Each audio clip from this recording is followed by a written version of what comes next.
And like Bobby and Whitney, God bless them. They're cute. They were cute when they were cute, when they were good and sober. But God damn it, when they were fucked up, it was almost pure comedy for us. Like we all can laugh about it today. And I love Bobby. They all make their mistakes. Everybody makes their mistakes. We're all human. But I feel like as Black people that we tend to hone in more like, oh, because they're Black, we can't make no mistakes. And at the time, that was like our, if you want to look at wealth, we looked at them. So we had this level of perfection. They were our Beyonce and Jay-Z from us. They were the king and queen, R&B king, and she was the pop queen. You know what I'm saying? Mm-hmm.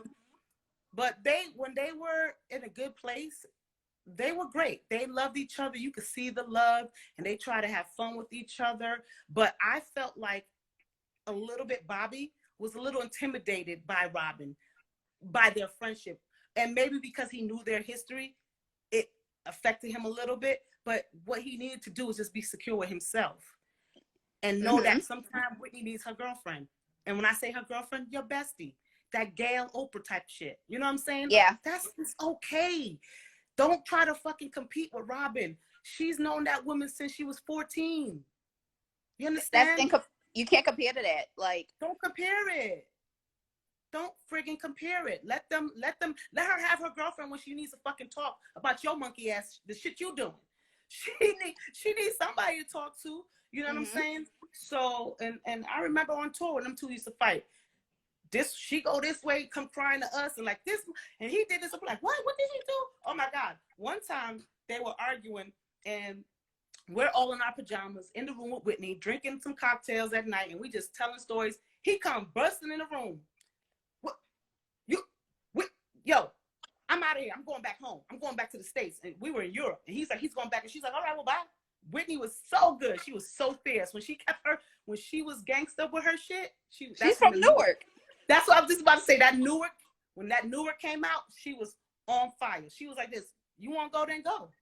And we were like, ooh, we were just staying quiet. And Bobby said, y'all coming too. He said, Mecca. He said, y'all coming too. We were like, oh, no, he didn't. We are, And Whitney was like, y'all want to go? Y'all could go.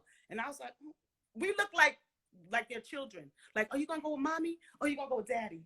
Who you going to go with? Whitney said, who brought you on this tour? We were like, you do. She said, who pays you? We were like, you do. She said, well, no, yeah, you do. And then she says, so do what you want with that.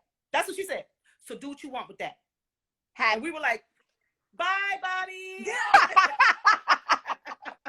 That wasn't even a competition. Like she played the Black mama. Who did this?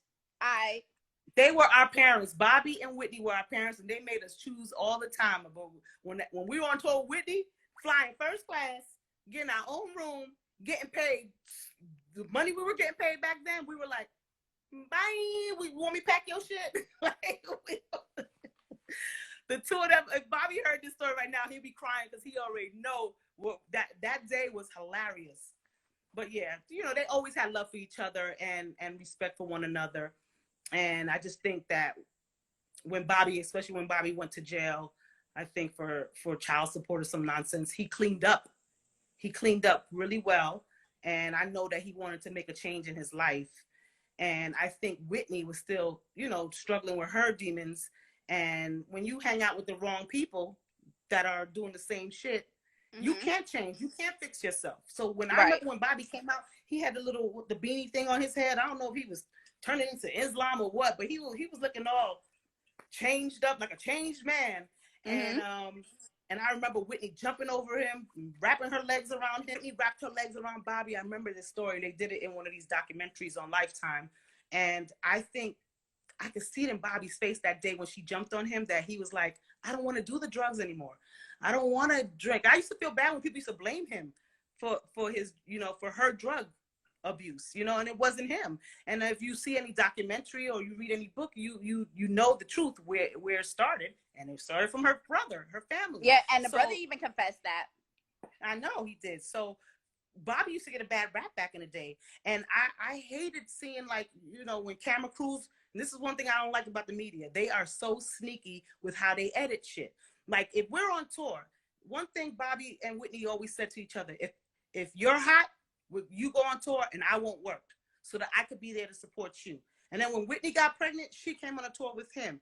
But then when she had the baby and everything, now she was going on the road. Bobby was there to help take care of the baby and support her. Well, honey, when we would leave the show and there'd be Bobby, Mr. Houston, calling him Mr. Houston or saying some negative shit to him. All you see, you don't hear what they said to him. All you see is his reaction when he flips the fuck out because you're being disrespectful. You know what I'm saying? How does it feel to have your wife support you? Then they put the mic and then he's flipping.